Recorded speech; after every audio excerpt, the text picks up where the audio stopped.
வெப்பமான காலநிலையினால் திறந்தவெளி செயற்பாடுகளில் ஈடுபடும் நபர்களுக்கு நீரிழப்பு ஏற்படக்கூடும். அத்தோடு இவ்வாறான வெப்பமான காலநிலைக்கு பொருத்தமான ஆடைகளை அணியுமாறு சுகாதார தரப்பினர் வலியுறுத்தியுள்ளனர்.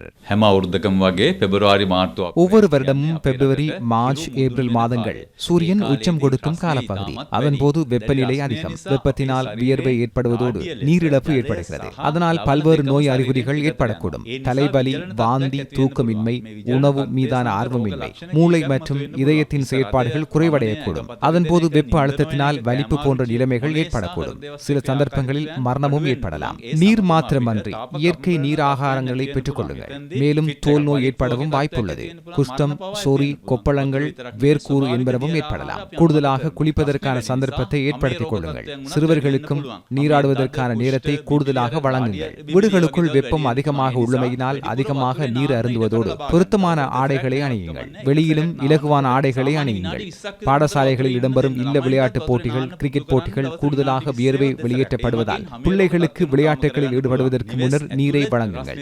இவ்வாறான நோய் நிலைகளின் போது வைத்தியரை நாடவும். நிலவும் வெப்பமான காலநிலையினால் பெரும்பாலானவர்கள் அழுத்தங்களுக்கு உட்பட்டுள்ளனர். அதனை உணரக்கூடியதாக உள்ளதாக மக்கள் குறிப்பிடுகின்றனர். මේ දරාගන්න බෑ පුතේ වයසක අපිට බොහොම අමාරුයි. දාඩිය දාන ඇස් දෙක විතර ඔක්කොම වැඩි මේ අවුව බලන්න බෑ. හොඳ වැඩි කියන්නේ අවුව ඉඳලා කොහේ හරි අතුරකට ගියාම AC එකට ගියාම ආය කාර වෙනවා ඔළුව ඔක්කොම. மனிதர்கள் மாத்திரமன்றி விலங்குகளும் அழுத்தத்திற்கு மத்தியில் உள்ளன. விலங்குகளுக்கு தேவையான நீர் வழங்கும் செயற்பாட்டை முன்னெடுக்க முடியுமாக இருந்தால் அது பாராட்டுக்குரியது. மழையற்ற வெப்பமான காலநிலை அடுத்த மாதமும் ஏப்ரல் மாதத்திலும் காணப்படும் என வளிமண்டலவியல் திணைக்களம் தெரிவித்துள்ளது.